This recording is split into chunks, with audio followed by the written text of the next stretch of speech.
এই পরিবর্তন পথসভায় যে সমস্ত দূরান্ত থেকে এবং কুশলী গ্রামের যে সমস্ত ভারতীয় জনতা পার্টির সৈনিক আপনারা এদিক সেদিক ঘোরাফেরা করছেন, দয়া করে মঞ্চের সামনে এসে বসুন। আমাদের অনুষ্ঠান শুরু করব।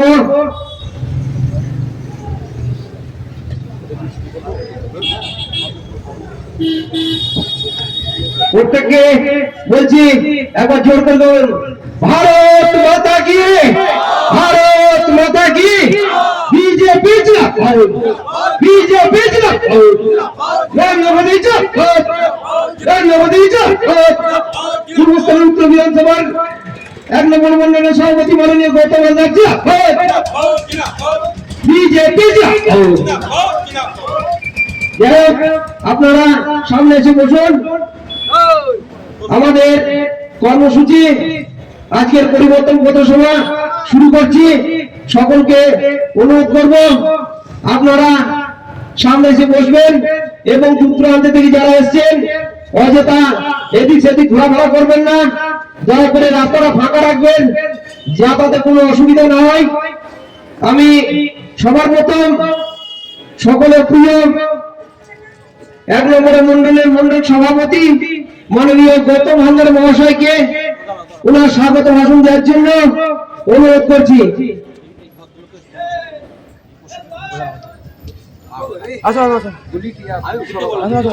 আমরা সকলকে অনুরোধ করছি, বহু পুরনো কার্যকর্তা 122 নম্বর বুথের বুথ সভাপতি গুলিটা বাড়ি ওনাকে মঞ্চে আসার জন্য আহ্বান করছি। আর সকলকে বলবো, সকলকে তো ডেকে নেওয়া সম্ভব নয়, মঞ্চে আসার জন্য আহ্বান করছি প্রসন্ন ঘোষ মহাশয়কে। আপনারা জানেন উনি দীর্ঘদিনের ভারতীয় জনতা পার্টির পুরনো কার্যকর্তা। আমরা স্বাগত ভাষণ দেওয়ার জন্য অনুরোধ করছি সকলের প্রিয় সেই গৌতম হালদার মহাশয়কে। भारत माता की, भारत माता की জয়।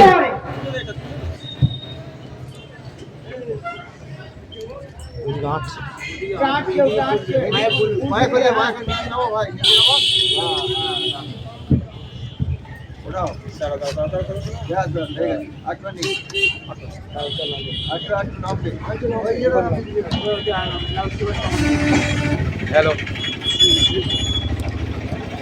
হ্যালো, भारत माता की সকলকে নমস্কার। চলতি মানুষ, কুশলী বাজারের ব্যবসায়ীবৃন্দ এবং আমাদের যারা বুদ্ধিজীবী আছেন প্রত্যেকে জানাই আমাদের ভারতীয় জনতা পার্টির পক্ষ থেকে জাতীয়তাবাদী গরিব অভিনন্দন। আজকে আমাদের মঞ্চে উপস্থিত আছেন আমাদের পূর্ব বিধানসভার 1 নম্বর মন্ডলের লঘু কার্যকর্তা এবং তৃণমূলের চোখে চোখ রেখে প্রতিবাদ করতে পারেন আমাদের মাননীয় প্রাক্তন মন্ডল সভাপতি ও জেলার আমাদের জেলা কমিটির সদস্য মাননীয় সঞ্জীব ভাইরা মহাশয়। আমাদের দীর্ঘদিনের কার্যকর্তা আমরা জানি দেবপ্রিয় চৌধুরী মহাশয়। আজকে আমাদের পার্টির জন্মলগ্ন তিনি আছেন এবং আজকেও তিনি এই বয়সেও লড়াই করে যাচ্ছেন। আমাদের উপস্থিত আছেন দেবপ্রসাদ চৌধুরী মহাশয় এবং উপস্থিত আছেন আমাদের সাংগঠনিক কাঠুয়া জেলার সম্পাদক মাননীয় মাইলাল মহাশয় এবং আমাদের মন্ডলের প্রত্যেকটা কার্যকর্তাগণ, শক্তি কেন্দ্রের প্রমুখ, বুথ সভাপতি এবং আমাদের দেবতুল্য কার্যকর্তাগণ সবাইকে জানাই আমাদের ভারতীয় জনতা পার্টির পক্ষ থেকে জাতীয়বাদী গরিব অভিনন্দন। আমরা জানেন যে আজকে আমরা দেখেছেন যে সাহেব যে খসড়া তালিকা কিন্তু প্রকাশ হয়ে গেছে। আমরা দেখেছেন অনেক নাটক, অনেক অভিনয় আমাদের মাননীয় মুখ্যমন্ত্রী করেছিলেন যে উনি নাকি জীবন থাকতে করতে দেবেন না, কিন্তু আমরা কি দেখলেন যে উনিও নিজেও ফর্ম ফিল আপ করলেন, কিন্তু মানুষকে ভাওতাবাজির মধ্য দিয়ে একটা অশান্তি সৃষ্টি করতে চেয়েছিলেন। কিন্তু আজকে তার নামের তালিকা প্রকাশ হয়ে গেল। আমরা দেখতে হবে প্রত্যেকটা বুথে যে কে বাদ গেল, কে রয়ে গেল। আমাদের পরিবর্তন সভা সাংগঠনিক কাঠুয়া জেলা সহ পশ্চিমবঙ্গের আমাদের 12,792টি শক্তি কেন্দ্রের প্রমুখে এই পরিবর্তন সভা হচ্ছে। এই পরিবর্তন সভা আমরা অনেকে জানতে চাইছেন যে মানে কি। আমরা জানেন যে 2011-এ সিপিএমকে আমরা এই পশ্চিমবাংলা থেকে বিদায় দেওয়ার পর যে সরকার নিয়ে এসেছেন বা যে সরকার এখন চলছে, আমরা প্রত্যেকেই জানেন যে আমরা কেউ খুশি নয়। কারণ আমরা এমন একটা মুখ্যমন্ত্রী পেয়েছি যে নিজে মুখ্যমন্ত্রী একটা মহিলা হয়ে আজকে আমাদের মহিলা সুরক্ষিত নয়। আপনারা দেখেছেন যে বেকার ছেলেরা দিনের পর দিন কলকাতায় জায়গায় ধর্ণা মঞ্চে ধর্ণা পরীক্ষার চাকরির জন্য তারা কি অবস্থায় হয়েছে। তাই আমাদেরকে বলবো যে আমাদের যে সুভদ্র আজকে বলতে আসছেন আমাদের সাথে দুটার কথা, পরিবর্তন 26 আমাদের করতেই হবে, না হলে আমাদের পশ্চিমবঙ্গের হাল এবং দুর্দশা আর অনেক খারাপ হবে। তাই আমি আমার সময় নষ্ট করবো না, আমাদের সামনে অনেক কাছে সুবক্তা আছেন, জেলার কার্যকর্তা আছেন। তাই এই বক্তব্য বলে আমার বক্তব্য শেষ করলাম। ভাই ভালো থাকবেন। জয় হিন্দ, বন্দে মাতরম, ভারত মাতা কি জয়। খুব সুন্দর বক্তব্য রাখলেন আমাদের প্রেসিডেন্ট। এরপর আমাদের সামনে বক্তব্য তুলে দেবেন সকলের প্রিয় সেই দেবপ্রসাদ চৌধুরী মহাশয়। তারপর আমরা একের পর এক বক্তাদের দেখে নেব। যাই হোক, দেবতার কিছু অসুবিধা আছে, আমরা দেখে নিচ্ছি। দীর্ঘদিনের সংখ্যালঘু মোর্চার জেলা বা মন্ডলের দায়িত্ব পালন করেছে সেই লড়াকু সংখ্যালঘু মোর্চার প্রেসিডেন্ট ছিলেন বা লালটু শেখ মহাশয়কে আমরা মঞ্চে ডেকে নেব এবং ওনার বক্তব্য শোনার জন্য যারা অধীর আগ্রহে বসে আছেন আপনারা বসুন। ওনাকে ওনার বক্তব্য তুলে দেওয়ার জন্য অনুরোধ করছি। লালটু শেখ মহাশয় ওনার অমূল্য বক্তব্য তুলে দেওয়ার জন্য অনুরোধ করছি।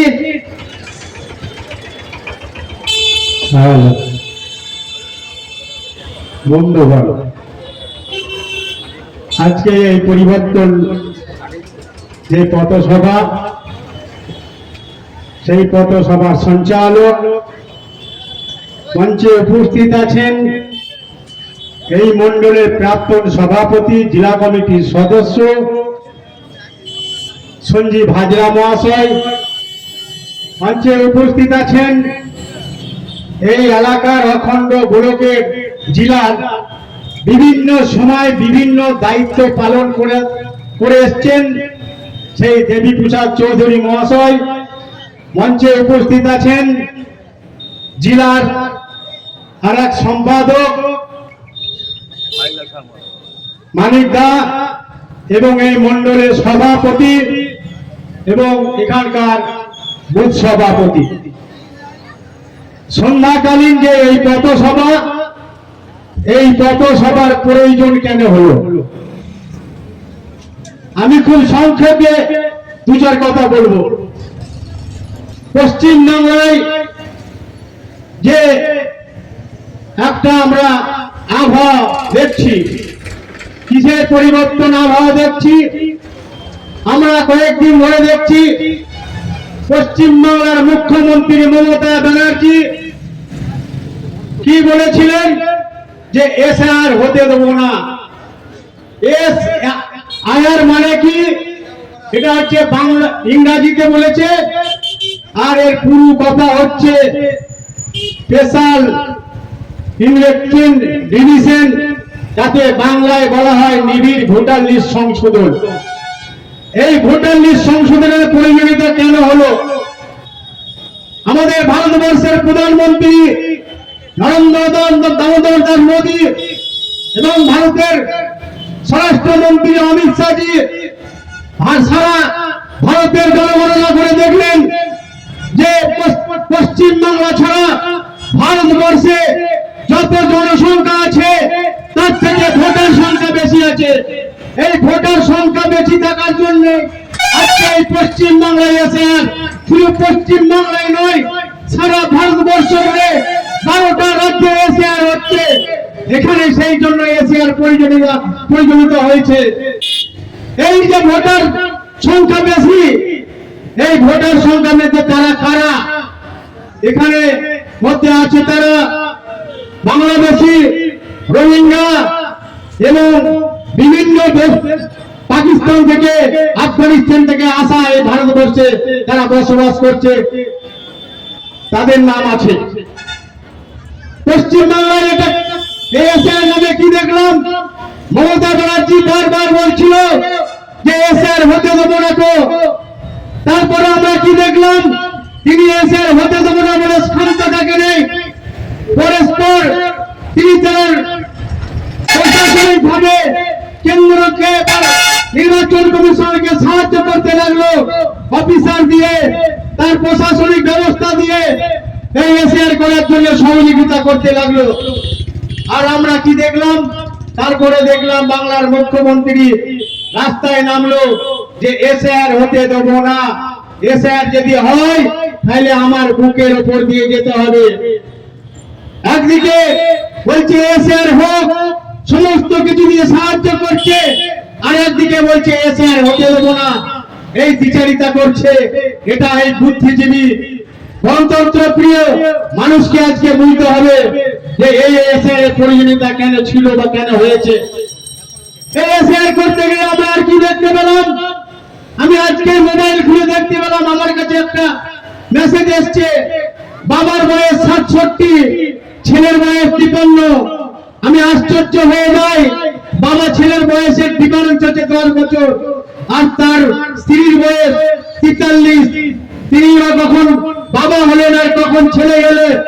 এইরকম অনিয়ম এই পশ্চিম বাংলায় বাংলার মুখ্যমন্ত্রী এসে নামে বিচারিতা করে বাংলার প্রশাসনকে দিয়ে যেভাবে ভুয়ো এই বিএলওরা দেখুন চাপ সৃষ্টি করে নাম নথিভুক্ত করেছে।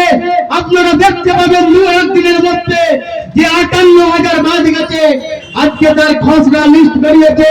2-4 দিনের মধ্যে এই খসড়া 58 লক্ষ এই খসড়া লিস্ট বেরোবার পরে আপনারা দেখতে পাবেন পশ্চিম বাংলায় এসআইয়ের চিত্রটা কোন জায়গায় পৌঁছায়। আমি বলতে চাই এখানকার বুদ্ধিজীবী সম্পন্ন মানুষকে, এখানকার গণতন্ত্র প্রিয় মানুষকে, এই ভারতীয় জনতা পার্টির পক্ষ থেকে আমি 2-4 কথা বলছি। পশ্চিম বাংলায় যে বাতাবরণ সৃষ্টি করেছে বাংলার মুখ্যমন্ত্রী, এর জন্য পুরোটাই দায়ী হচ্ছে বাংলার মুখ্যমন্ত্রী মমতা ব্যানার্জি। আমি বলতে চাই একটা সংখ্যালঘু মুসলিম করে ছেলে হয়ে বলছে নাকি মুসলমানদের বিজেপি করা যাবে না, তো মুসলমানদের বিজেপি করা অপরাধ। আর এই বাংলার মুখ্যমন্ত্রী মুসলমানদের ঘর তেজপাতার মতো ব্যবহার করেছে। আমরা দেখেছি মারা যখন রান্না করে, রান্না করার সময় তরকারি স্বাদ আনার জন্য সেখানে তেজপাতা দেওয়া হয়, আর তখন রান্না করে সেই খাবারটাকে পরিবেশন করা হয়। আর তেজপাতা যখন আমার পাতে পড়ে তখন তেজপাতাটা আমরা পাত থেকে তুলে পাতের বাইরে বার করে দিই। তেমনি পশ্চিম বাংলার মুখ্যমন্ত্রী মুসলমানদের ভোটের স্বার্থে ব্যবহার করেছে, আর যখন ব্যবহার করা হয়ে গেছে তখন তাদের তেজপাতার মধ্যে পাতের বাইরে বার করে দিচ্ছে। আমি তাই বলতে চাই এখানকার গণতন্ত্রের প্রিয় মানুষদের ঘর পশ্চিম বাংলার কি অবস্থা চলছে, চারিদিকে দুর্নীতি। আজকে পশ্চিম বাংলার যে 100 দিনের কাজ বন্ধ করে দিয়েছে এই বাংলার মুখ্যমন্ত্রী দুর্নীতির জন্য। আজকে বাংলার প্রধানমন্ত্রী আবাস যোজনা বন্ধ করে দিয়েছে বাংলার এই মুখ্যমন্ত্রী কাজ মানির জন্য। এখন বালি কয়লা এই দুর্নীতি আর সিন্ডিকেটে ভর্তি হয়ে গেছে। আজকে যারা পাকা বাড়ি করবে তাদের আজকে মাথায় হাত পড়ে গেছে। 1000 ইটের দাম 10 থেকে 11,000, 1 সেফটি পাথরের দাম 450 থেকে 1400 টাকা, আর 1 সেফটি বালির দাম হচ্ছে 7.5 থেকে 8,000 টাকা। এই বালির দাম কোথায় পৌঁছেছে? আজকে গরিব মানুষরা যারা দিন মজুর দিন খায় বা প্রধানমন্ত্রী আবাস যোজনা বা বাংলা আবাস যোজনা যারা পাচ্ছে তারা আজকে ঘর করতে পারছে না বালির দামের জন্য। এর জন্য দায়ী কে? এই বাংলার মুখ্যমন্ত্রী। আজকে পুলিশকে দিয়ে বিভিন্ন জায়গায় চূড়া তুলছে, এটা আপনি দেখে নিন বা বুঝে নিন, দেখতে পাচ্ছেন সারা পশ্চিম বাংলার কি অবস্থা। তাই এখানকার জনসাধারণকে মানুষকে আমি বলতে চাই বিভিন্ন জায়গায় আজকে পরিস্থিতি কি চলছে, শিক্ষা থেকে খাদ্য পর্যন্ত শিক্ষায় দুর্নীতি। আমরা কি দেখলাম 26,000 শিক্ষা চাকরি চলে গেল। তার জন্য গেল এই বাংলার মুখ্যমন্ত্রী তৃণমূল সরকারে চলে গেল। কেন গেল? যারা যোগ্য ছিল তারাও বাদ চলে গেল, যারা অযোগ্য ছিল তাদের কথা তো বাদই দিন। আমি বলতে চাই এখানকার যারা শিক্ষিত মানুষ, বুদ্ধিজীবী মানুষ, যারা মেধা দিয়ে পরীক্ষা দিয়ে পাস করে যারা চাকরি পেয়েছিল তারা আজকাল বাদ গেল। এর জন্য আপনারা গর্জে উঠবেন না, এর জন্য আমরা প্রতিবাদ করবেন না। তাই আমি বলতে চাই বাংলার যে বেকার যুবকরা, যারা শিক্ষকরা আজকে কলকাতার রাজপথে বসে আছে, আজ পর্যন্ত তাদের আজকে পর্যন্ত কোনো ব্যবস্থা বা ঠিকানা করতে পারে না এই বাংলার মুখ্যমন্ত্রী। আর আমরা কি দেখলাম, এখানকার বাড়ি যিনি খাদ্যমন্ত্রী ছিলেন জ্যোতিপ্রিয় মল্লিক, তিনি আজ খাদ্য দুর্নীতিতে জেল খেটে এলেন, এখন জামিনে আছেন। তাহলে পশ্চিমবাংলার যে রেশন ব্যবস্থা, সেই চাল আজকে বাংলাদেশে পাঠিয়ে দিল, গাড়ি গাড়ি চাল। এই বাংলার মুখ্যমন্ত্রী এই জ্যোতিপ্রিয় মাথায় হাত রেখে কোটি কোটি টাকায় খাদ্য থেকে তুলল। এর জন্য আপনারা গর্জে উঠবেন না, এর জন্য আপনারা প্রতিবাদ করবেন না। কেন আমাদের দেশের, আমাদের রাজ্যের খাবার বাইরে বাংলাদেশে চলে যাবে, এই প্রশ্নটাকে আপনাদের কাছে আমি করে যাই। আর বলতে চাই, আমি কয়েকদিন আগে দেখলাম, আমি দুটোর কথা বলবো, অনেক সুবক্তা আছে। আমাদের মন্তেশ্বরের এমএলএ একটা সাংবাদিক বিবৃতি দিয়েছিল যে এখানকার যিনি পঞ্চায়েত সমিতির সদস্য, তিনি নাকি কোটি কোটি কোটি টাকা দুর্নীতির সাথে যুক্ত। একথা আমরা বলি নাই গো, বিজেপি বলে নাই গো, একথা কে বলছে? এখানকার রানিং তৃণমূলের নেতা সিদ্দিকুল্লাহ চৌধুরী বলছে।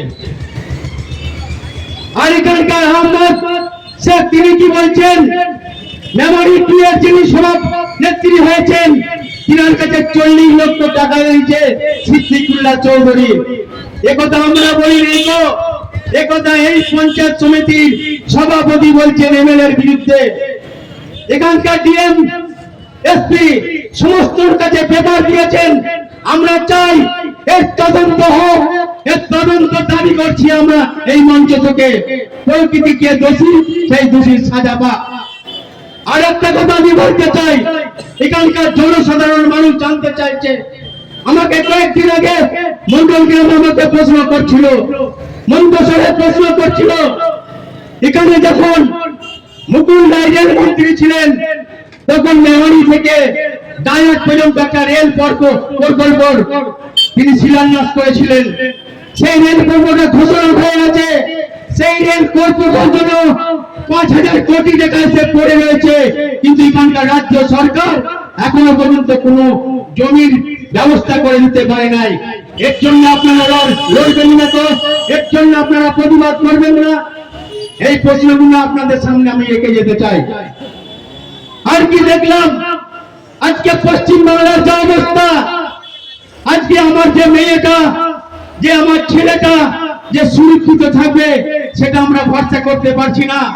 আপনার যে মেয়েটা মন্তেশ্বর কলেজ যাচ্ছে, আপনার যে মেয়েটা চন্দ্রপুর কলেজ যাচ্ছে, আপনার যে মেয়েটা কাটোয়া কলেজ যাচ্ছে, সেই মেয়েটা সুরক্ষিত ভাবে আজকে বাড়ি ফিরতে পারবে নাকি, সেই প্রশ্নের মধ্যে আজকে বাবা মারা রয়েছেন। আমরা চাই, আমরা এই মঞ্চ থেকে বলতে চাই, বাংলায় 21 এবার পরিবর্তন হয়নি।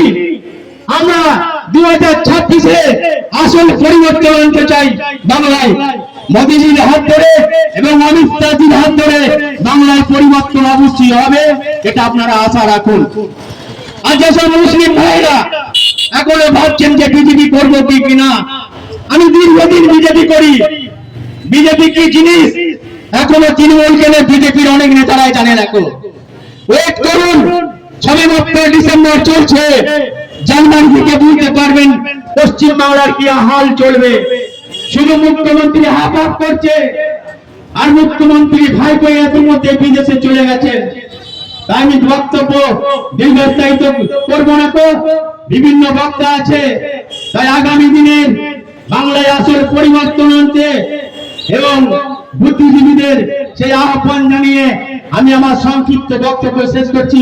জয় হিন্দ, বন্দে মাতরম, ভারত মাতা কি জয় হোক। খুব সুন্দর বক্তব্য রেখে এলেন আমাদের লালটুদা।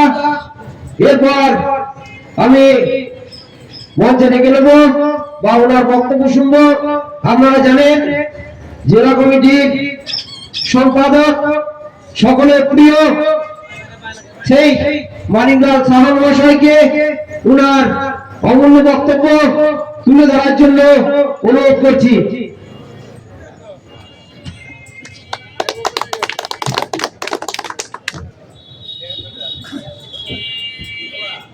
আজকে পুরুষ উত্তর বিধানসভার 1 নং মন্ডলের এক মিনিট, আমার মাথায় তাজ রয়েছে আমাদের জেলার অভিভাবক। না না না, ওনাকে একটু উনি আমাদের অভিভাবক, ওনাকে একটু সম্মান দিন। না ঠিক আছে, ঠিক আছে।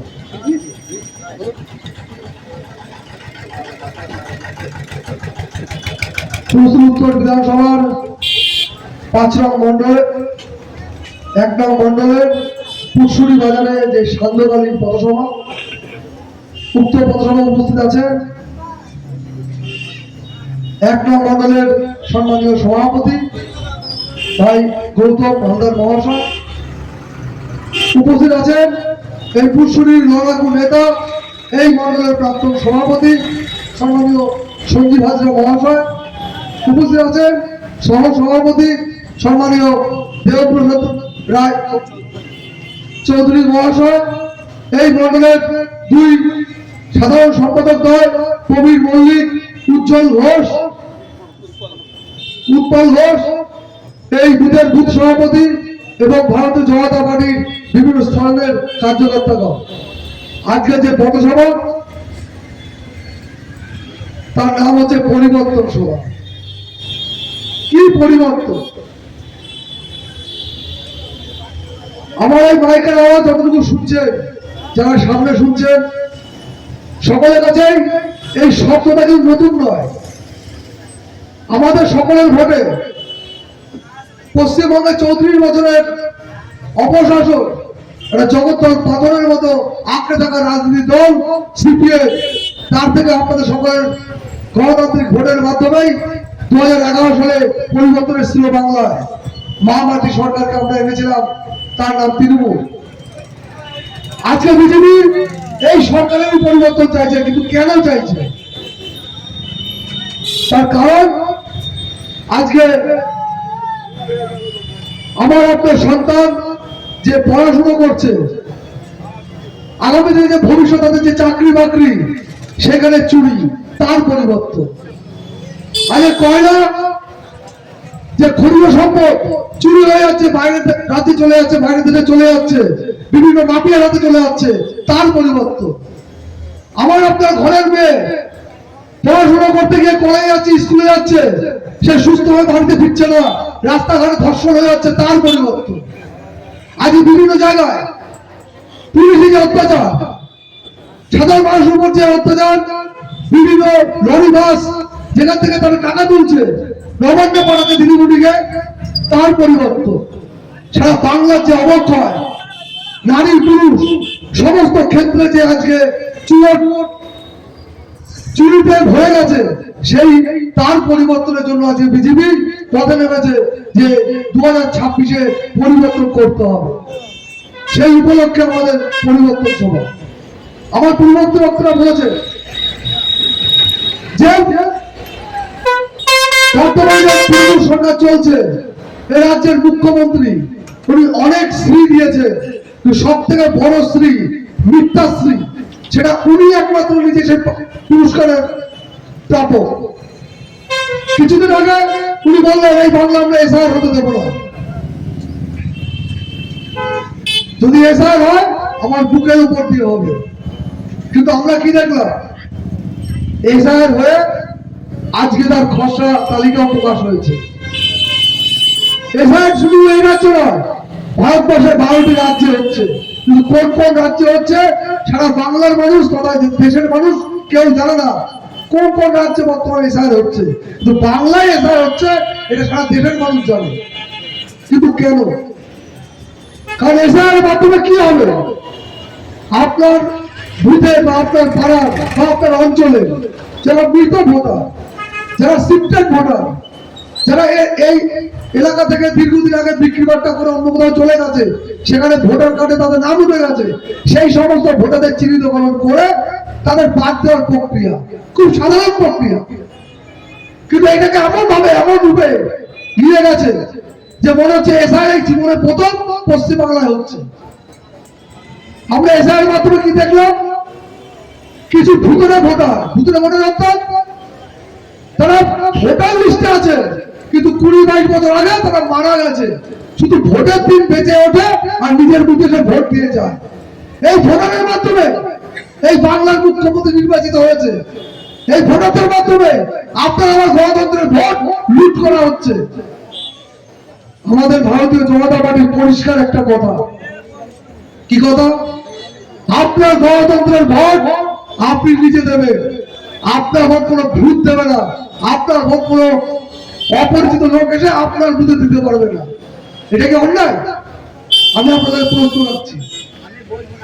ভারতের সংবিধান অনুযায়ী সেই কাজ চলছে,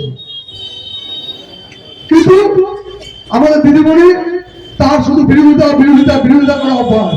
কিন্তু আমরা আরেকটা জিনিস দেখলাম, বিরোধিতা করতে করতে উনি কিন্তু প্রতি জায়গায় বাংলা সহায়তা কেন্দ্র নাম করে এই এসআই নাম উনি ক্যাম্প করলেন।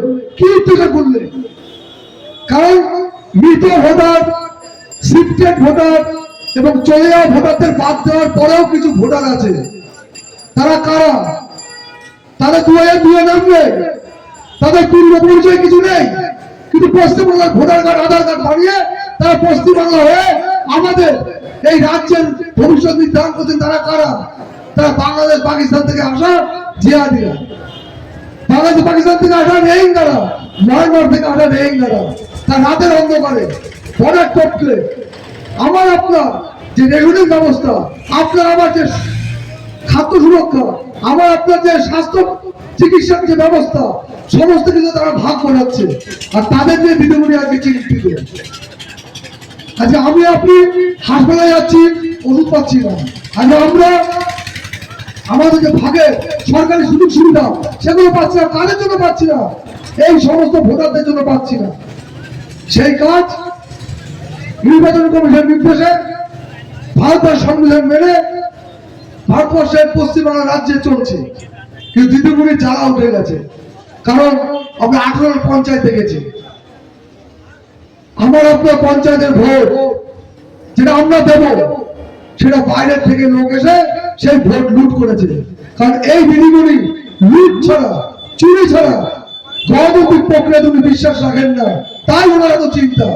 আগামী দিন এই গণতান্ত্রিক প্রক্রিয়া যে এসআইআর এর মাধ্যমে যে ভোটার সুনিশ্চিত হচ্ছে এবং বাংলার যে গণতন্ত্র প্রেমী মানুষ যারা নিজের ভোট নিজে দিতে পারতেন না, যাদের ভোট লুট হয়ে যেত, প্রকৃত ভোটারদের মাধ্যমে আগামী 26 সালে প্রকৃত পরিবর্তন হবে। এবং এই পরিবর্তনের মাধ্যমে ভারতীয় জনতা পার্টির সরকার গঠন হবে, এই আশা আমি রাখছি। এই কটি কথা বলে আমার বক্তব্য এখানে শেষ করলাম। জয় হিন্দ, বন্দে মাতরম, ভারত মাতা কি জয়। এরপর আমরা একে একে আমাদের বক্তাদের ডেকে নেব। যাই হোক, সকলে একসাথে বলুন, ভারত মাতা কি, ভারত মাতা কি, বিজেপি জিন্দাবাদ, বিজেপি জিন্দাবাদ। এরপর আমরা ডেকে নিচ্ছি সেই সকলের প্রিয় দেবপ্রসাদ চৌধুরী মহাশয়কে, যার বক্তব্য শোনার জন্য সকলে অধীর আগ্রহে বসে আছেন এবং প্রচলিত মানুষ, কুশলী গ্রামবাসী এবং আমাদের সেই দেবপ্রসাদ মহাশয় ওনার অমূল্য বক্তব্য আমাদের সামনে তুলে ধরবেন।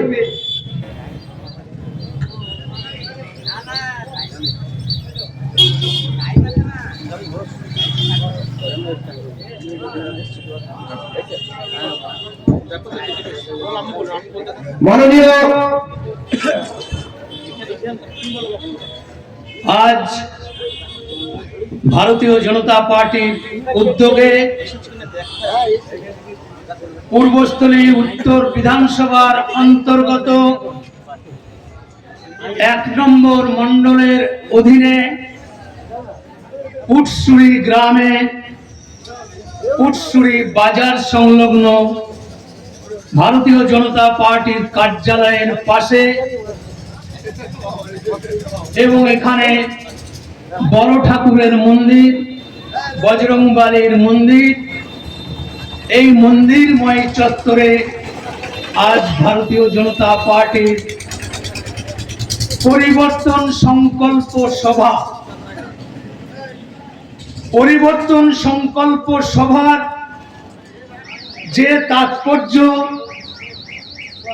আমার পূর্ববর্তী বক্তা শ্রদ্ধেয় মানিকদা ব্যাখ্যা করেছেন, ওনার পূর্ববর্তী বক্তা ভাই লালটু শেখ ব্যাখ্যা করেছেন। তো আমি বক্তব্যের মাধ্যমে বলে দেওয়া কথাকে আমি দুবার রিপিট করতে চাই না। আজকের পুটসুরি গ্রামের সকল শুভবুদ্ধি সম্পন্ন রাজনৈতিক সচেতন ব্যক্তিদের উদ্দেশ্যে ভারতীয় জনতা পার্টির পক্ষ থেকে গৈরিক অভিনন্দন জানাই। মঞ্চে উপবিষ্ট বিভিন্ন পদাধিকারীবৃন্দ, জেলা ও মণ্ডল ও বুথ স্তরের সমস্ত পদাধিকারীবৃন্দকে বিনম্র শ্রদ্ধা জানাই।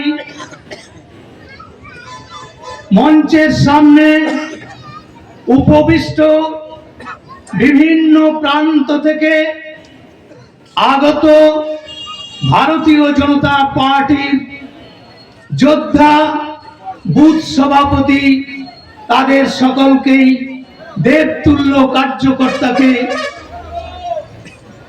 অভিনন্দন জানাই।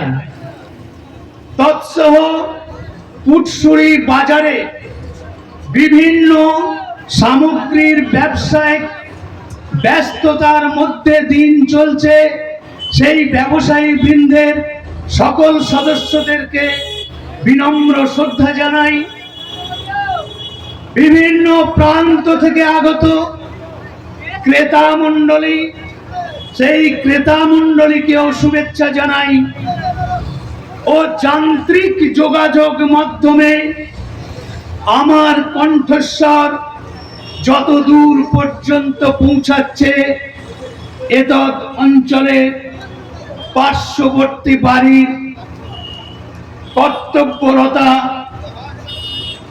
মা ও পিতৃস্থানীয়দের শ্রদ্ধা জানাই, সমবয়সীদের জানাই গৈরিক অভিনন্দন।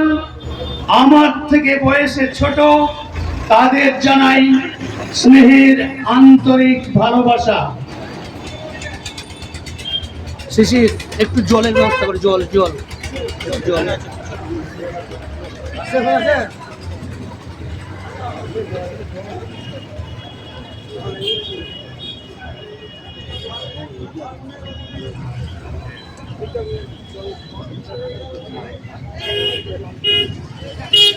আগামী 2026-এর নির্বাচন দুয়োর গোড়ায় কড়া নাড়ছে। তো এই দুয়োর গোড়ায় কড়া যখন নাড়ছে তখন এই রাজ্যের ভোট কাটুয়া, এই রাজ্যের ভোট কাটুয়া মার্ক্সবাদী কমিউনিস্ট পার্টির নেতারা এখন অবাধে বিচরণ শুরু করেছেন। এই ভোট কাটুয়া মার্ক্সবাদী কমিউনিস্ট পার্টির আমি জানি আড়ালে আবডালে চায়ের দোকানে বসে সেই নেতারা ঠিক কান খাড়া করে আছে। আমাদের গ্রামের দেবু, আমাদের গ্রামের দেবু কি বলে সেটা আমরা শুনবো। তো আমি সেই নেতাদের উদ্দেশ্যে বলছি যে আপনারা বিগত 34 বছর ধরে এই পশ্চিমবাংলায় মৌরসি পাট্টা গেড়ে গরিব মধ্যবিত্ত খেটে খাওয়া মানুষদেরকে আপনারা প্রতারিত করে মিথ্যা তথ্য দিয়ে মিথ্যা বক্তব্য দিয়ে তাদের প্রলোভন দেখিয়ে আপনারা রাজনীতি করে এসেছেন। আপনাদের রাজনৈতিক যে থিওরি, সেই থিওরি যদি মানুষের গ্রহণযোগ্যতা থাকতো তাহলে বিগত 34 বছর আপনারা পশ্চিমবাংলায় মার্ক্সবাদ, লেনিনবাদ, স্টালিনবাদ, মাওবাদের ট্যাবলেট খায়ে পশ্চিমবাংলার জনতা জনার্দনকে ভুলিয়ে ভালিয়ে রেখে আপনার রাজনীতি করে এসেছেন। আমি প্রশ্ন করতে চাই আপনাদের, আপনার দলের মার্ক্সবাদী কমিউনিস্ট পার্টির প্রথম সর্বভারতীয় সম্মেলন হয়েছিল দিল্লির কাছে কানপুরে 1920 সাল। 1920 সালে আপনাদের, আমি দিদিকেও আছলা দেবো, চিন্তার কোনো কারণ নেই, কারণ দিদির থেকে বেশি সর্বনাশ এই ভোট কাটুয়া বেঈমান বিশ্বাসঘাতক মার্ক্সবাদী কমিউনিস্ট পার্টির নেতারা আমাদের সব থেকে বেশি সর্বনাশ করে এসেছে। তাই ওদেরকে আগে পালিশ করি। তো 1920 সালে যদি প্রথম ওদের সর্বভারতীয় সম্মেলন হয় তাহলে 1920 থেকে 2000 সাল পর্যন্ত কত সাল হলো? 80 বছর। আর আজকে হচ্ছে 2025 বছর, 2025 সাল। তাহলে ওইদিকে 80 বছর আর এইদিকে 25 বছর। কত বছর মৌরসি পাট্টা ঘিরে এখানে রাজত্ব করছেন? তর্কের খাতিরে বলতে গেলে 105 বছর ধরে আপনারা ধান্দাবাজি রাজনীতি করে এসেছেন। আপনাদের গ্রহণযোগ্যতা থাকলে আজকে ভারতবর্ষের প্রধানমন্ত্রীর তখ্তে আপনাদের নেতারা থাকতো।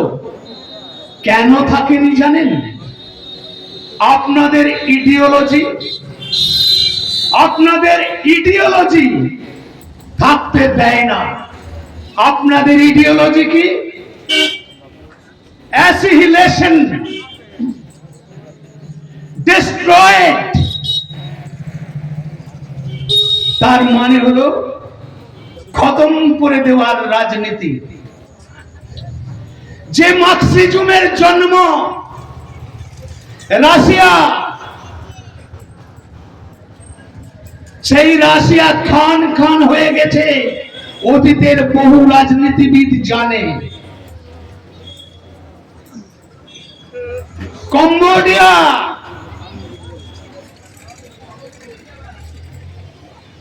তাদের নেতার নাম কি জানেন? এখানকার সিপিএম এর নেতাদের আমি স্মরণ করিয়ে দিই। পল পট।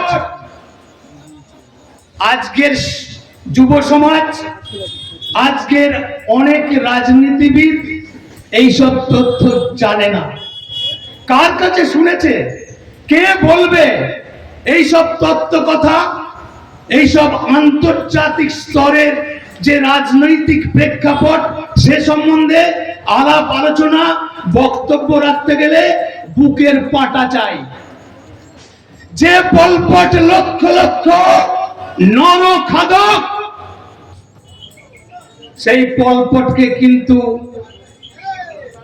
জঙ্গলে গিয়ে আত্মহত্যা করতে হয়েছে। রোমানিয়ার রাষ্ট্রপ্রধান চেসেস্কু বাড়ির পায়খানার প্যান্টটা পর্যন্ত শোনা যায়, নিজের চোখে দেখিনি। সেই চেসেস্কু আত্মহত্যা করেছে। চীনের কমিউনিস্ট কান্ট্রি, সেই চীনের কমিউনিস্ট কান্ট্রির যে নীতি আপনাদের স্মরণ করিয়ে দিই। তিয়েনানমেন স্কোয়ারে 10,000 ছাত্র যুবককে প্রকাশ্য দিবালোকে গুলি করে মেরেছে। ইতিহাস আপনারা ভুলিয়ে দিতে চাইলেও আমরা ভুলতে দেব না।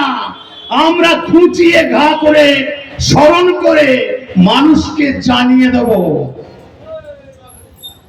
আপনাদের চটকদারি রাজনীতি করবার জন্য ধর্মনিরপেক্ষকে পাথেয় করে আপনারা রাজনীতি করছেন। আপনাদের আমি প্রশ্ন করতে চাই, আমার কাছে তথ্য আছে। চুপ করুন, বলতে দাও। আমি খরচা করে নিয়ে এসেছি।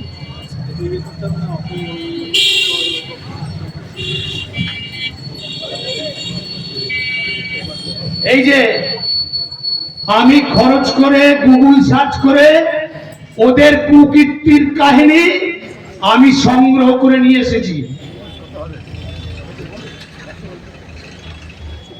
কেরালা তিরুবনন্তপুরমে এই দুদিন আগের ঘটনা, নির্বাচন হয়ে গেল। এই যে বিজেপি ওখানে বিপুল ভোটে জয়লাভ করেছে। সিপিএমের একছত্র আধিপত্য ছিল কেরালায়। ত্রিপুরা তো আগেই আমরা খেয়ে নিয়েছি। ত্রিপুরাতেও দীর্ঘ 25 বছর ধরে তারা শাসনভার চালিয়েছে। ত্রিপুরায় বিজেপির সরকার চলছে। আমি এগুলো কেন এনেছি জানেন? যে ধর্ম নিরপেক্ষতার অজুহাত দিয়ে এরা প্রতিটি পদে পদে মিথ্যাচার করে। আমি প্রশ্ন করতে চাই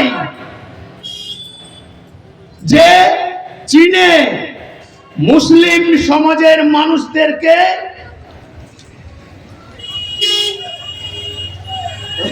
নামাজ পড়া নিষিদ্ধ করেছে। 20 লক্ষ মানুষকে টুপি পরা নিষিদ্ধ করেছে।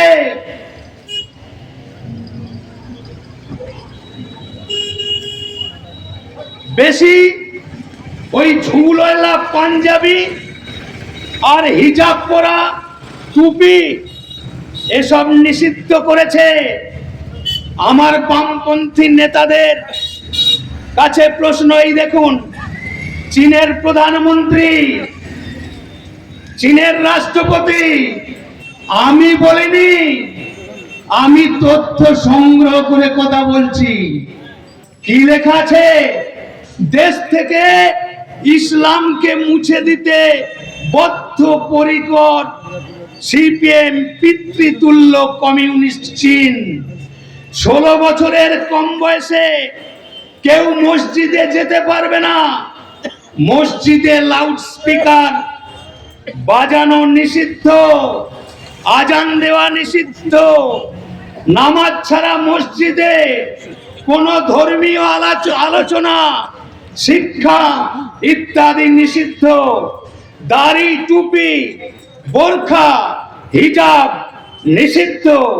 শিশুদের ইসলামিক নামের বদলে চীন সরকারের নাম দিতে হবে।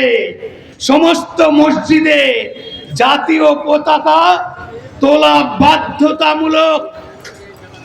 সেকু মাকু তিনু, সেকু মাকু আর তিনু। সেকু মানে সেকুলার, মাকু মানে মার্ক্সবাদী কমিউনিস্ট পার্টি, আর তিনু মানে তৃণমূল। আমি এগুলো কেন সংগ্রহ করেছি? এরা এত মিথ্যাচার এখনো সমানে করে যাচ্ছে। ভোট বৈতরণী পার হবার জন্য এরা হিন্দুদের ভোটের মধ্যে বিভাজন করে আজকে বিজেপির জেতাটা নিশ্চিত সিট প্রত্যেকটা পশ্চিমবাংলার বিধানসভায় এরা জিততে পারবে না, জানে। এরা দিদির সঙ্গে নবান্নে গিয়ে চপ কাটলেট খেয়ে এসেছে, এরা সেটিং করে এসেছে। আর এদের নেতা বলছে বিজেপির সঙ্গে নাকি তৃণমূলের সেটিং আছে। আমি ধর্ম নিরপেক্ষতার প্রশ্নে এই কথাগুলো বললাম, যে এতই যদি ধর্ম নিরপেক্ষ আপনারা, তাহলে চীনের এই যে দুনিয়ার মজদুর এক হও, দুনিয়ার মুসলমান এক হও, তা যাও চীনে গিয়ে ক্ষমতাটা একবার দেখিয়েছো। এখানকার জাতীয়তাবাদী শুভবুদ্ধি সম্পন্ন মুসলিম সমাজের কোন ভাই বন্ধু যদি আমার বক্তব্য শোনেন, আমি তাকে বলতে চাই, আপনারা কি জানেন রামকে গালি তো অনেকেই দিচ্ছেন, পৃথিবীর মধ্যে সর্ববৃহৎ মুসলিম প্রধান রাষ্ট্র যার নাম ইন্দোনেশিয়া, সেই ইন্দোনেশিয়ার জাতীয় পুরুষকে ওই সিপিএম এর পাঁঠাগুলোকে জিজ্ঞেস করুন, সিপিএম এর পাঁঠাগুলোকে জিজ্ঞেস করুন ইন্দোনেশিয়ার জাতীয় পুরুষকে। আমাদের আরাধ্য দেবতা ভগবান শ্রী রামচন্দ্র। ইন্দোনেশিয়া গণেশ চতুর্থী হয়, ইন্দোনেশিয়ায় কোরআন যেমন পড়ে গীতা পাঠ করে, ইন্দোনেশিয়ায় সরস্বতী পুজো হয়, ইন্দোনেশিয়ায় ভারতীয় সংস্কৃতির প্রতি, পরম্পরার প্রতি আস্থাশীল তাদের পরিবারের সন্তান সন্ততিদের নাম রাখা হয়। এগুলো জানে এই পাঁঠাগুলো? গুগল খুলে দেখে নিন। আমি যে মিথ্যা কথা বলছি না, এটা গুগল সার্চ করলে পেয়ে যাবেন। তো যাই হোক, ওনাদের আরো বহু কুকীর্তির কাহিনী আছে।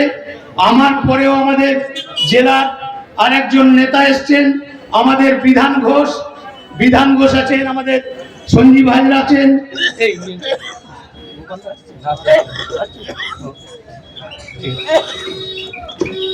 তো মার্ক্সবাদী কমিউনিস্ট পার্টির নেতারা এইখানে মিটিং করে বলছিল যে গুজরাটে নাকি গর্ব ভাড়া পাওয়া যায়।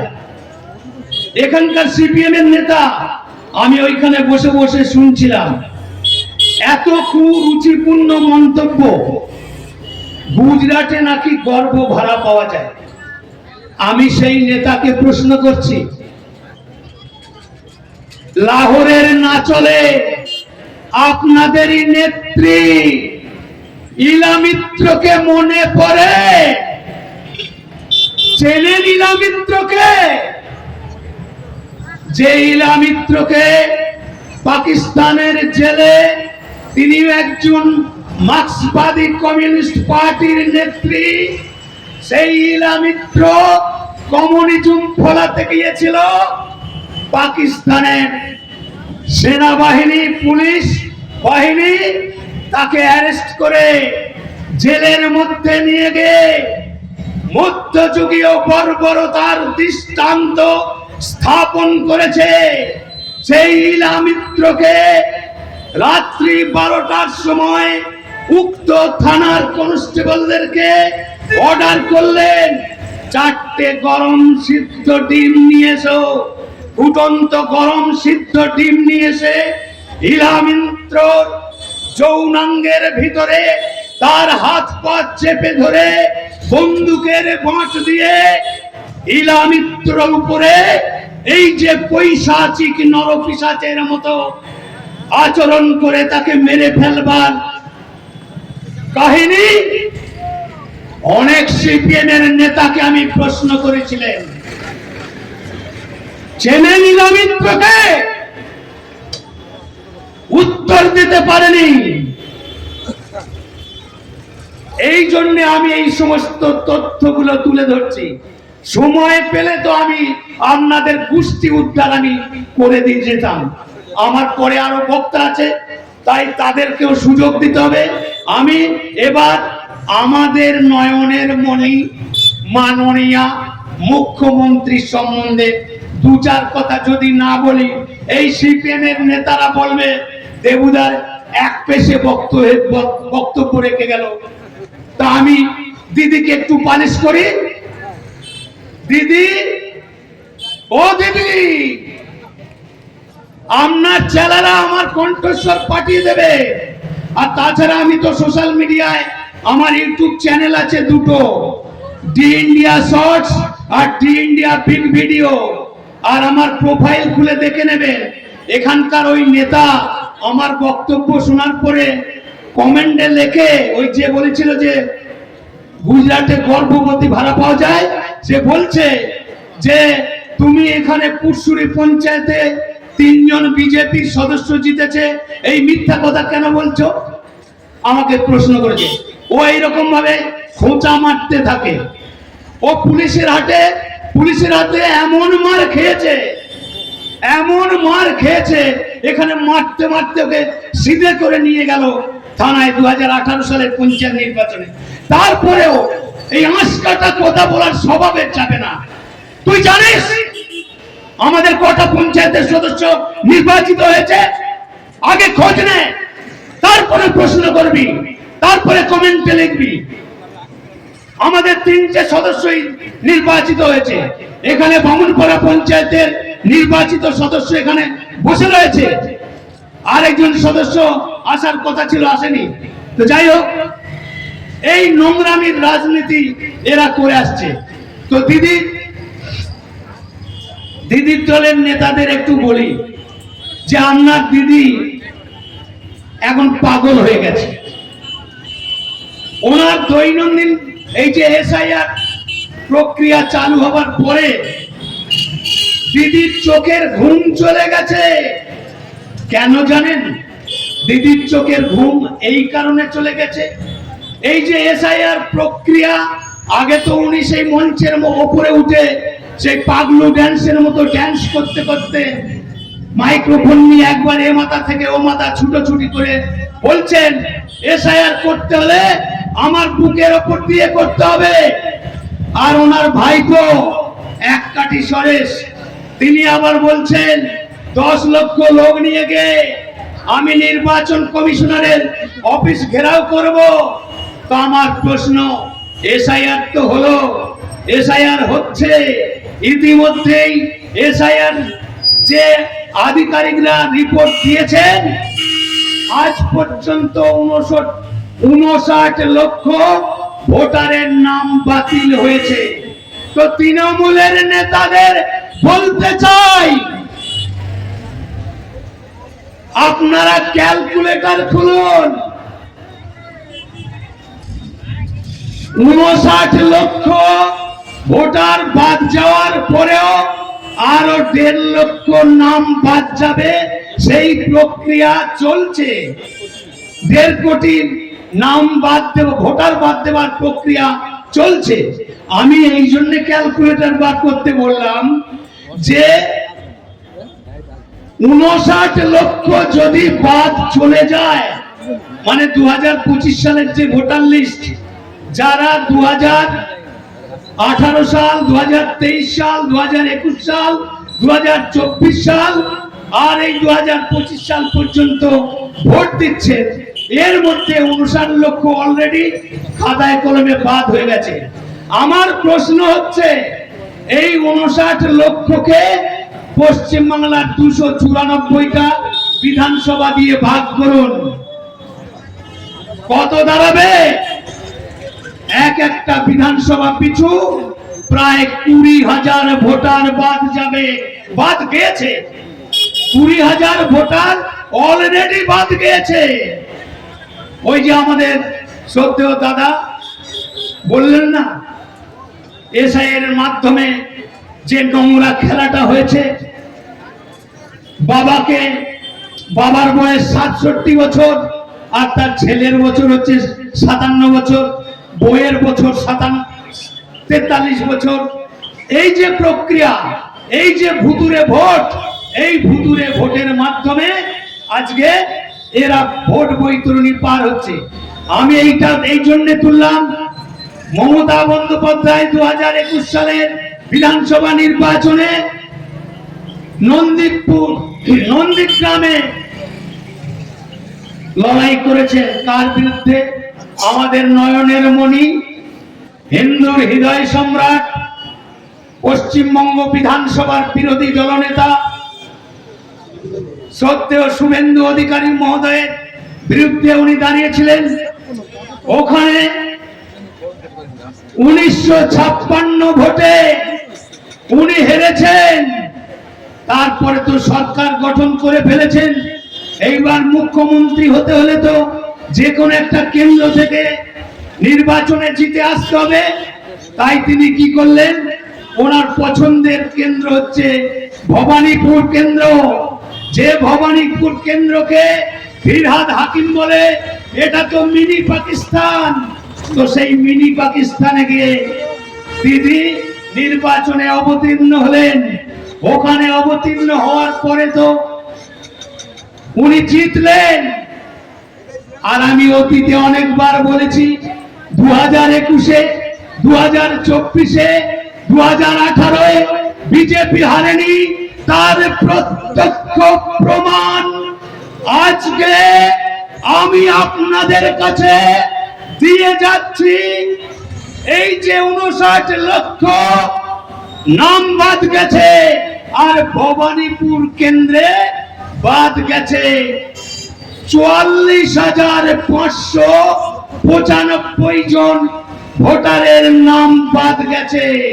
তার মানে কি, তারা এনুমারেশন ফর্ম নিয়েছে, বিএলওর কাছ থেকে এনুমারেশন ফর্ম নিয়েছে, কিন্তু সেই এনুমারেশন ফর্ম ফিল আপ করে জমা দেওয়ার সাহস পায়নি।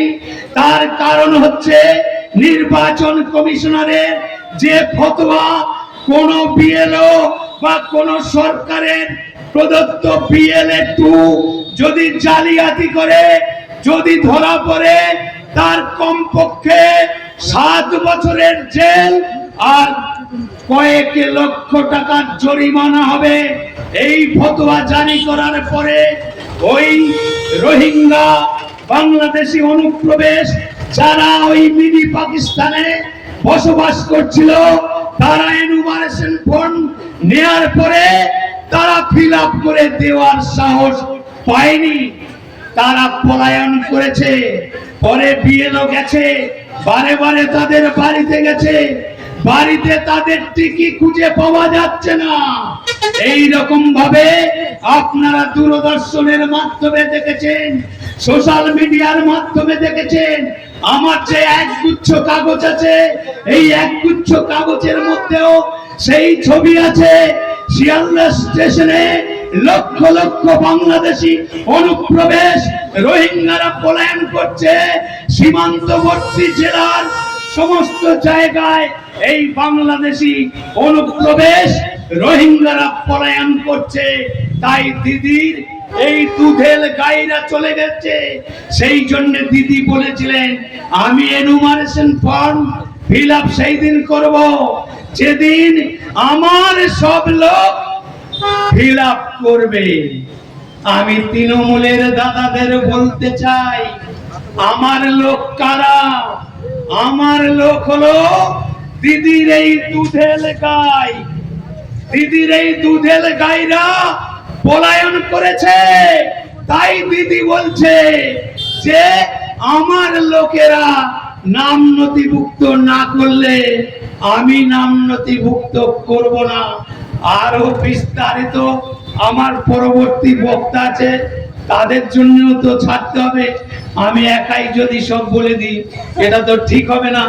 যাই হোক, আমি সকল শুভবুদ্ধি সম্পন্ন রাজনৈতিক সচেতন ব্যক্তিদের, আমাদের নেতৃত্বকে এবং দেশতুল্য কার্যকর্তাদের সকলকে শুভেচ্ছা, অভিনন্দন ও তাদের সুস্থতা কামনা করে আমার বক্তব্য আমি এখানে বিরাম দিচ্ছি। বন্দে মাতরম, ভারত মাতা কি জয়। খুব সুন্দর বক্তব্য আপনাদের কাছে তুলে ধরলেন। সকলের প্রিয় সেই দেবেন প্রসাদ চৌধুরী। এরপর আপনাদের সামনে বক্তব্য তুলে ধরবেন দীর্ঘদিনের লড়াকু কার্যকর্তা, সকলে চেনেন এবং জানেন, যিনি অন্যায়ের সাথে লড়েন এবং ন্যায়ের পক্ষে কথা বলেন, সেই সকলের প্রিয় বিধান ঘোষ মহাশয়কে ওনার অমূল্য বক্তব্য তুলে দেওয়ার জন্য অনুরোধ করছি।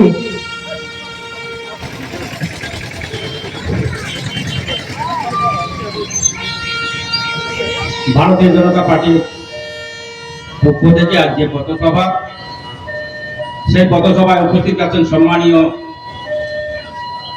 মন্ডল সভাপতি ভাই গৌতম, এবং উপস্থিত আছেন এই মন্ডলের সাধারণ সম্পাদক ভাই প্রবীর, এবং উপস্থিত আছেন জেলা সম্মানীয় সম্পাদক মানিকদা, এবং উপস্থিত আছেন আমাদের প্রাক্তন মন্ডল সভাপতি জেলার নেতা সঞ্জীব দা, এবং উপস্থিত আছেন আমাদের এই মন্ডলের সাধারণ সম্পাদক উৎপল দা, সঞ্চালক এবং বুথ সভাপতি, পথ চলতি মানুষ, ক্রেতা বিক্রেতা, পুলিশ প্রশাসন, সিভিক ভলেন্টিয়ার এবং শাসক দলের যারা আশেপাশে রয়েছেন, আমাদের বক্তব্য শুনছেন, সকলকে পার্টির পক্ষ থেকে আমরা গৌরী অভিনন্দন জানাই এবং নমস্কার জানাই। তো আপনারা সকলেই জানেন, সারা পশ্চিম বাংলা জুড়ে আমাদের সংকল্প যাত্রা। এই সংকল্প যাত্রা কেন শুরু করেছি আমরা? এই সংকল্প যাত্রা সারা পশ্চিম বাংলা জুড়ে চলছে। সংকল্প যাত্রা এই কারণেই চলছে, ভারতবর্ষ আস্তে আস্তে এগিয়ে চলে গেছে। আমরা কংগ্রেসের আমল থেকে দেখছি, আর সব থেকে পশ্চিম বাংলা পিছিয়ে যাচ্ছে। এই সংকল্প যাত্রা আমরা নিচ্ছি ভারতীয় জনতা পার্টির পক্ষ থেকে। যে শ্যামাপ্রসাদ মুখার্জি, যিনি পশ্চিমবাংলাকে রক্ষা করেছিলেন, যার জন্য আজকে পশ্চিমবাংলার বুকে বিভিন্ন জায়গায় আমরা দাঁড়িয়ে আজকে বক্তব্য রাখতে পারছি, বাস করতে পারছি। যে বাংলা আজকে বাংলাদেশ হয়ে যেত, যার জন্য আমরা বেঁচে আছি, সেই শ্যামাপ্রসাদ মুখার্জি স্বপ্নকে সফল করার জন্য এই সংকল্প যাত্রা আমাদের সারা পশ্চিম বাংলা জুড়ে চলছে। এই সংকল্প যাত্রার মধ্য দিয়ে আমরা পশ্চিম বাংলাকে রক্ষা করব, পশ্চিম বাংলাকে আমরা প্রথম স্থান অধিকার করে নিয়ে যাব। তাই আমরা সংকল্প যাত্রার মধ্য দিয়ে আমরা পরিবর্তন যাত্রা চাই। মানুষের কাছে আমরা বলতে চাই, মানুষের কাছে আমরা বার্তা দিতে চাই। এই সংকল্প যাত্রার মধ্য দিয়ে পরিবর্তন যে যাত্রা, এই পরিবর্তন যাত্রা আপনাদের করতে হবে।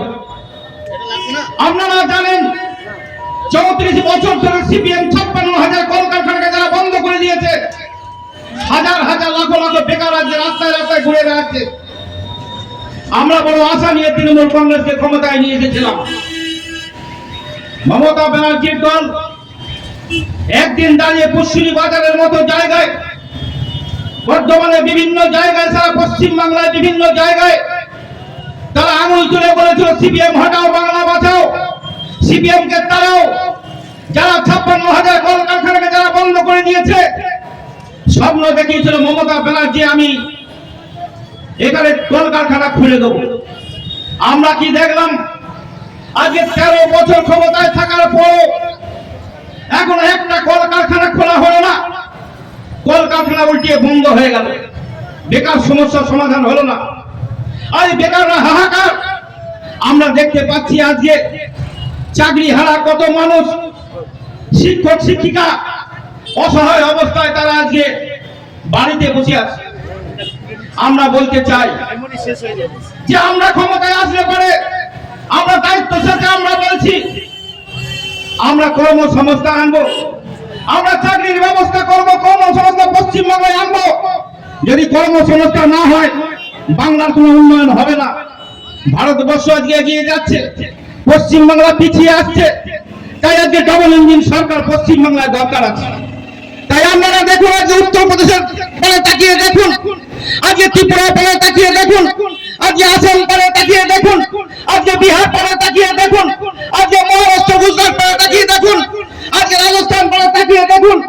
বিভিন্ন রাজ্যে যেখানে ডাবল ইঞ্জিন সরকার আছে, ভারতীয় জনতা পার্টি বিজেপি সরকার আছে, সেই জায়গাগুলো উন্নয়নগুলো দেখুন, সেই জায়গায় কর্মসংস্থান আছে। আজকে পশ্চিমবাংলা থেকে কত বেকার, লাখো লাখো বেকার আজকে বিভিন্ন বিজেপি শাসিত যে সমস্ত রাজ্যগুলো আছে কর্মের জন্য সেই রাজ্যে যাচ্ছে। আর আজকে আমাদের এখানে কর্মসংস্থান নেই। তাই আমরা ভারতীয় জনতা পার্টির পক্ষ থেকে আপনাদের কাছে আমরা আবেদন করব, 26-এ যে নির্বাচন আছে সেই নির্বাচনে আপনারা সংকল্প করুন। সংকল্প যাত্রার মধ্য দিয়ে আপনারা এগিয়ে চলুন। আপনাদেরকে অনেক ভুল বুঝিয়েছে, আজকে আপনাদেরকে 500 টাকা 1000 টাকা দিয়ে দিচ্ছে, আর আপনাদেরকে কর্মসংস্থান থেকে